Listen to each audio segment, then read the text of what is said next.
The Devoted Friend by Oscar Wilde. One morning the old water rat put his head out of his hole. He had bright beady eyes and stiff gray whiskers, and his tail was like a long bit of black India rubber. The little ducks were swimming about in the pond, looking just like a lot of yellow canaries, and their mother, who was pure white with real red legs, was trying to teach them how to stand on their heads in the water.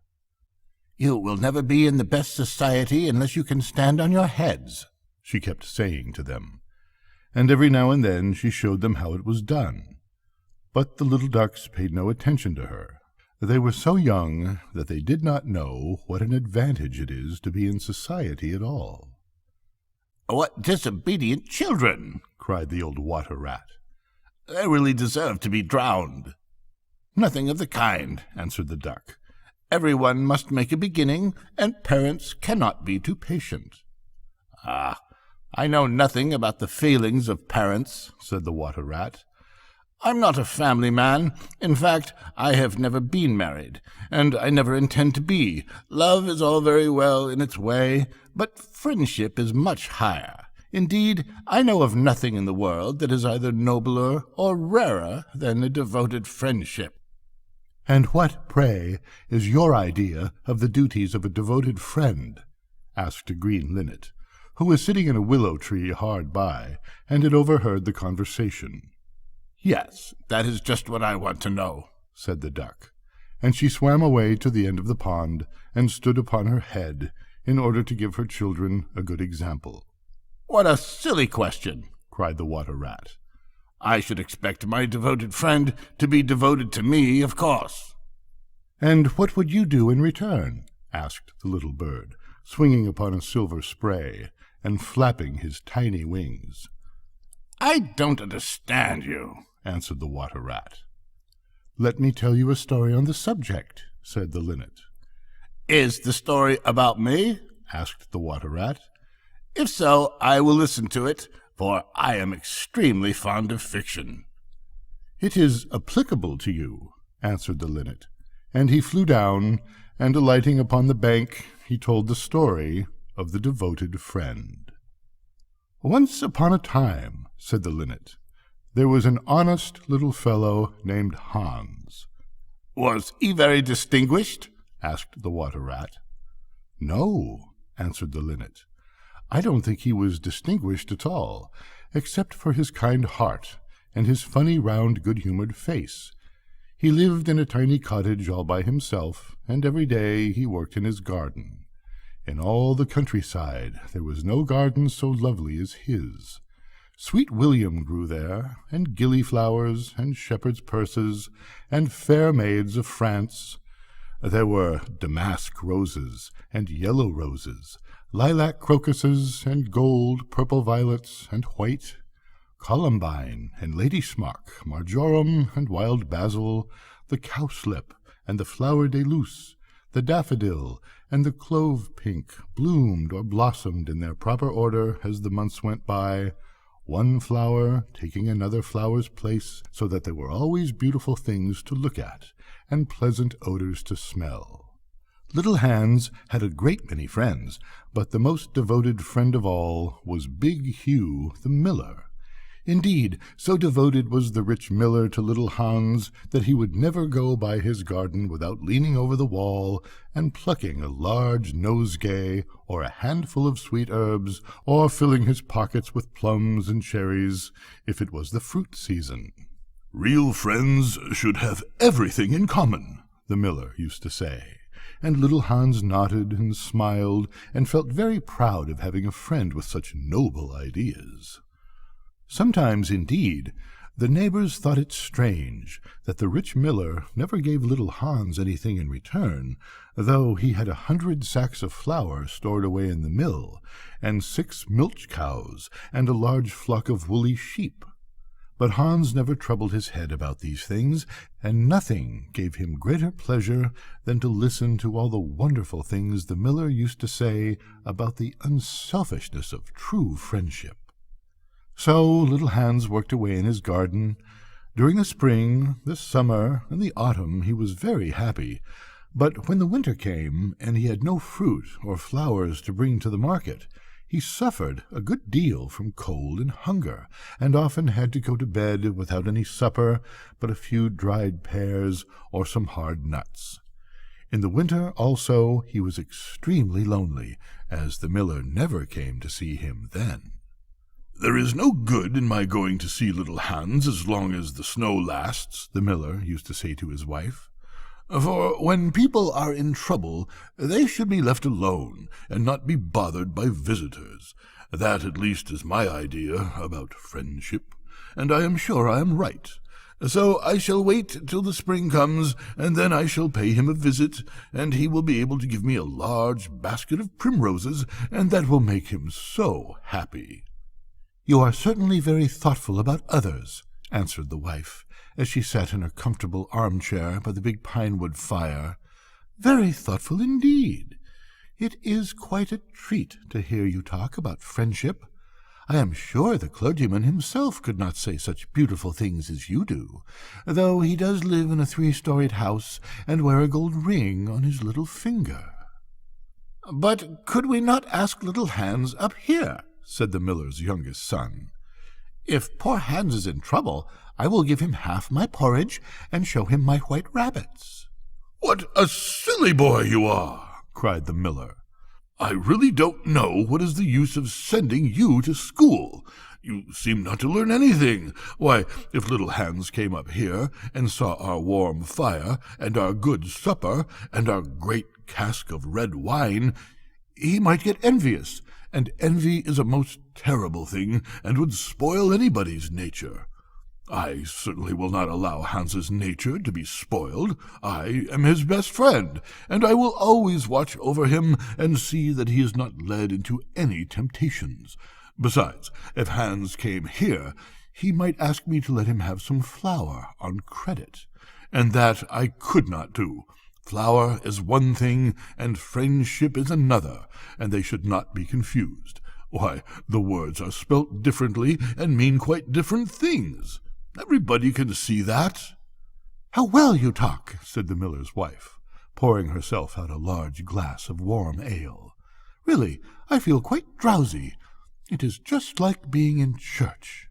"Lots of people act well," answered the miller, "but very few people talk well, which shows that talking is much the more difficult thing of the two, and much the finer thing also."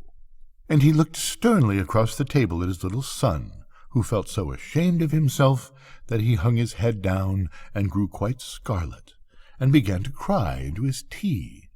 However, he was so young that you must excuse him. "Is that the end of the story?" asked the water-rat.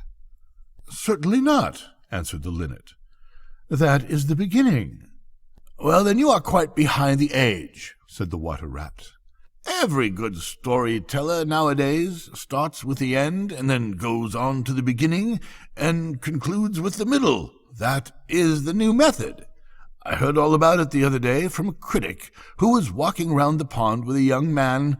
He spoke of the matter at great length, and I am sure he must have been right, for he had blue spectacles and a bald head, and whenever the young man made any remark, he always answered, 'Pooh!' But pray go on with your story. I like the miller immensely. I have all kinds of beautiful sentiments myself, so there is a great sympathy between us." "Well," said the linnet, hopping now on one leg and now on the other, as soon as the winter was over, and the primroses began to open their pale yellow stars, the miller said to his wife that he would go down and see little Hans. "Why, what a good heart you have!" cried his wife. "You are always thinking of others, and mind, you take the big basket with you for the flowers." So the miller tied the sails of the windmill together with a strong iron chain, and went down the hill with the basket on his arm. "Good morning, little Hans," said the miller. "Good morning," said Hans, leaning on his spade and smiling from ear to ear. "And how have you been all the winter?" said the miller. "Well, really," cried Hans, "it is very good of you to ask, very good indeed. I am afraid I had rather a hard time of it, but now the spring has come, and I am quite happy, and all my flowers are doing well." "We often talked of you during the winter, Hans," said the miller, "and wondered how you were getting on." "That was kind of you," said Hans. "I was half afraid you had forgotten me." "Hans, I am surprised at you," said the miller. "Friendship never forgets. That is the wonderful thing about it. But I am afraid you don't understand the poetry of life. How lovely your primroses are looking, by the by." "They are certainly very lovely," said Hans, "and it is a most lucky thing for me that I have so many. I am going to bring them into the market and sell them to the burgomaster's daughter, and buy back my wheelbarrow with the money." "Buy back your wheelbarrow? You don't mean to say you have sold it? What a very stupid thing to do." "Well, the fact is," said Hans, "that I was obliged to. You see, the winter was a very bad time for me, and I really had no money at all to buy bread with. So I first sold the silver buttons off my Sunday coat, and then I sold my silver chain, and then I sold my big pipe, and at last I sold my wheelbarrow. But I'm going to buy them all back again now." "Hans," said the miller, "I will give you my wheelbarrow. It is not in very good repair. Indeed, one side is gone, and there is something wrong with the wheel spokes. But in spite of that, I will give it to you. I know it is very generous of me, and a great many people would think me extremely foolish for parting with it, but I am not like the rest of the world. I think that generosity is the essence of friendship, and besides, I have got a new wheelbarrow for myself. Yes, you may set your mind at ease. I will give you my wheelbarrow." "Well, really that is generous of you," said little Hans, and his funny round face glowed all over with pleasure. "I can easily put it in repair, as I have a plank of wood in the house." "A plank of wood?" said the miller. "Why, that is just what I want for the roof of my barn. There is a very large hole in it, and the corn will all get damp if I don't stop it up. How lucky you mentioned it. It is quite remarkable how one good action always breeds another. I have given you my wheelbarrow, and now you are going to give me your plank. Of course, the wheelbarrow is worth far more than the plank, but true friendship never notices things like that. Pray, get it at once, and I will set to work at my barn this very day." "Certainly," cried Hans, and he ran into the shed and dragged the plank out. "It is not a very big plank," said the miller, looking at it, "and I am afraid that after I have mended my barn roof there won't be any left for you to mend the wheelbarrow with. But, of course, that is not my fault. And now, as I have given you my wheelbarrow, I am sure you would like to give me some flowers in return. Here is the basket, and mind, you fill it quite full." "Quite full?" said little Hans, rather sorrowfully, for it was really a very big basket, and he knew that if he filled it he would have no flowers left for the market, and he was very anxious to get his silver buttons back. "Well, really," answered the miller, "as I have given you my wheelbarrow, I don't think that it is too much to ask for a few flowers. I may be wrong, but I should have thought that friendship, true friendship, was quite free from selfishness of any kind." "My dear friend," cried little Hans, "you are welcome to all the flowers in my garden.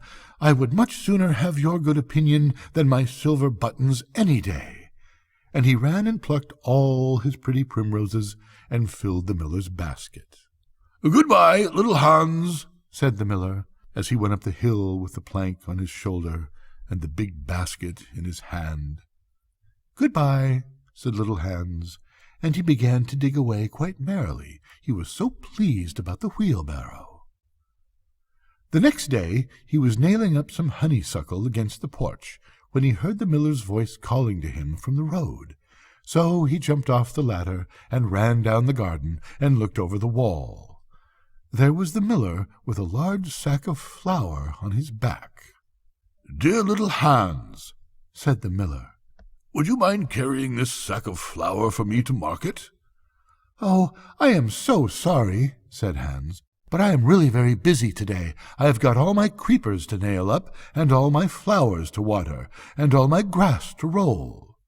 "Well, really," said the miller, "I think that, considering that I am going to give you my wheelbarrow, it is rather unfriendly of you to refuse." Oh, don't say that," cried little Hans. "I wouldn't be unfriendly for the whole world," and he ran in for his cap and trudged off with the big sack on his shoulders. It was a very hot day, and the road was terribly dusty, and before Hans had reached the 6th milestone, he was so tired that he had to sit down and rest. However, he went on bravely, and at last he reached the market. After he had waited there for some time, he sold the sack of flour for a very good price, and then he returned home at once, for he was afraid that if he stopped too late he might meet some robbers on the way. "It has certainly been a hard day," said little Hans to himself as he was going to bed, "but I am glad I did not refuse the miller, for he is my best friend, and besides, he is going to give me his wheelbarrow." Early the next morning the miller came down to get the money for his sack of flour, but little Hans was so tired that he was still in bed. "Upon my word," said the miller, "you are very lazy. Really, considering that I am going to give you my wheelbarrow, I think you might work harder. Idleness is a great sin, and I certainly don't like any of my friends to be idle or sluggish. You must not mind my speaking quite plainly to you. Of course, I should not dream of doing so if I were not your friend. But what is the good of friendship if one cannot say exactly what one means? Anybody can say charming things and try to please and to flatter, but a true friend always says unpleasant things and does not mind giving pain. Indeed, if he is a really true friend, he prefers it, for he knows that then he is doing good." "I am very sorry," said little Hans, rubbing his eyes and pulling off his nightcap, "but I was so tired that I thought I would lie in bed for a little time and listen to the birds singing. Do you know that I always work better after hearing the birds sing?" "Well, I am glad of that," said the miller, clapping little Hans on the back, "for I want you to come up to the mill as soon as you are dressed and mend my barn roof for me." Poor little Hans was very anxious to go to work in his garden, for his flowers had not been watered for 2 days, but he did not like to refuse the miller, as he was such a good friend to him. "Do you think it would be unfriendly of me if I said I was busy?" he inquired, in a shy and timid voice. "Well, really," answered the miller, "I do not think it is much to ask of you, considering that I am going to give you my wheelbarrow, but, of course, if you refuse, I will go and do it myself." "Oh, on no account!" cried little Hans, and he jumped out of bed and dressed himself and went up to the barn. He worked there all day long, till sunset, and at sunset the miller came to see how he was getting on. "Have you mended the hole in the roof yet, little Hans?" cried the miller in a cheery voice. "It is quite mended," answered little Hans, coming down the ladder. "Ah," said the miller, "there is no work so delightful as the work one does for others." "It is certainly a great privilege to hear you talk," answered little Hans, sitting down and wiping his forehead. "A very great privilege, but I am afraid I shall never have such beautiful ideas as you have." "Oh, they will come to you," said the miller, "but you must take more pains. At present you have only the practice of friendship. Some day you will have the theory also." "Do you really think I shall?" asked little Hans. "I have no doubt of it," answered the miller. "But now that you have mended the roof, you had better go home and rest, for I want you to drive my sheep to the mountain tomorrow." Poor little Hans was afraid to say anything to this, and early the next morning the miller brought his sheep round to the cottage, and Hans started off with them to the mountain.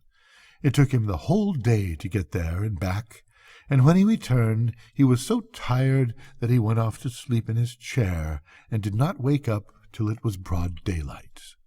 "What a delightful time I shall have in my garden," he said, and he went to work at once. But somehow he was never able to look after his flowers at all, for his friend the miller was always coming round and sending him off on long errands, or getting him to help at the mill. Little Hans was very much distressed at times, as he was afraid his flowers would think he had forgotten them. But he consoled himself by the reflection that the miller was his best friend. "Besides," he used to say, "he is going to give me his wheelbarrow, and that is an act of pure generosity." So little Hans worked away for the miller, and the miller said all kinds of beautiful things about friendship, which Hans took down in a notebook, and used to read over at night, for he was a very good scholar. Now it happened that one evening little Hans was sitting by his fireside when a loud rap came at the door. It was a very wild night, and the wind was blowing and roaring round the house so terribly that at first he thought it was merely the storm. But a second rap came, and then a third, louder than any of the others. "It is some poor traveller," said little Hans to himself, and he ran to the door. There stood the miller with a lantern in one hand and a big stick in the other. "Dear little Hans," cried the miller, "I am in great trouble. My little boy has fallen off a ladder and hurt himself, and I am going for the doctor. But he lives so far away, and it is such a bad night, that it has just occurred to me that it would be much better if you went instead of me. You know I am going to give you my wheelbarrow, and so it is only fair that you should do something for me in return." "Certainly," cried little Hans. "I take it quite as a compliment your coming to me, and I will start off at once. But you must lend me your lantern, as the night is so dark that I am afraid I might fall into the ditch." "I am very sorry," answered the miller, "but it is my best lantern, and it would be a great loss to me if anything happened to it." "Well, never mind, I will do without it," cried little Hans, and he took down his great fur coat and his warm scarlet cap, and tied a muffler round his throat, and started off. What a dreadful storm it was! The night was so black that little Hans could hardly see, and the wind was so strong that he could scarcely stand. However, he was very courageous, and after he had been walking about 3 hours, he arrived at the doctor's house and knocked at the door. "Who is there?" cried the doctor, putting his head out of his bedroom window. "Little Hans, doctor." "What do you want, little Hans?" "The miller's son has fallen from a ladder and has hurt himself, and the miller wants you to come at once." "All right," said the doctor, and he ordered his horse and his big boots and his lantern, and came downstairs and rode off in the direction of the miller's house, little Hans trudging behind him. But the storm grew worse and worse, and the rain fell in torrents, and little Hans could not see where he was going, or keep up with the horse. At last he lost his way, and wandered off on the moor, which was a very dangerous place, as it was full of deep holes, and there poor little Hans was drowned. His body was found the next day by some goat-herds, floating in a great pool of water, and was brought back by them to the cottage. Everybody went to little Hans's funeral, as he was so popular, and the miller was the chief mourner. "As I was his best friend," said the miller, "it is only fair that I should have the best place." So he walked at the head of the procession in a long black cloak, and every now and then he wiped his eyes with a big pocket handkerchief. "Little Hans is certainly a great loss to everyone," said the blacksmith, when the funeral was over, and they were all seated comfortably at the inn, drinking spiced wine and eating sweet cakes. "A great loss to me, at any rate," answered the miller.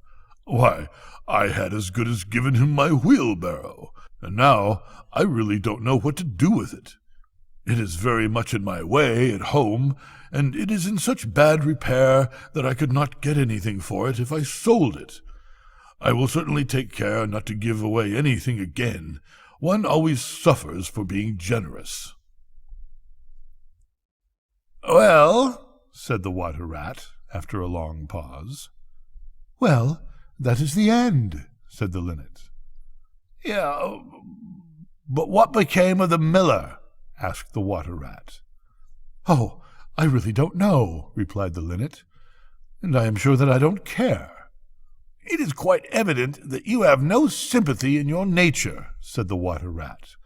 "I am afraid you don't quite see the moral of the story," remarked the linnet. The what? Screamed the water rat. "The moral." Do you mean to say that the story has a moral? "Certainly," said the linnet. Well, really, said the water rat in a very angry manner. I think you should have told me that before you began.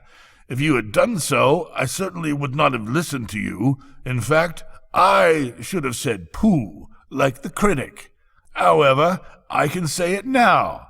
So he shouted out pooh at the top of his voice, gave a whisk with his tail, and went back into his hole. And how do you like the water rat? Asked the duck, who came paddling up some minutes afterwards. He has a great many good points, but for my own part I have a mother's feelings, and I can never look at a confirmed bachelor without the tears coming into my eyes. I am afraid that I have rather annoyed him, answered the linnet. The fact is that I told him a story with a moral. Ah, that is always a very dangerous thing to do, said the duck. And I quite agree with her. Good night, Nora.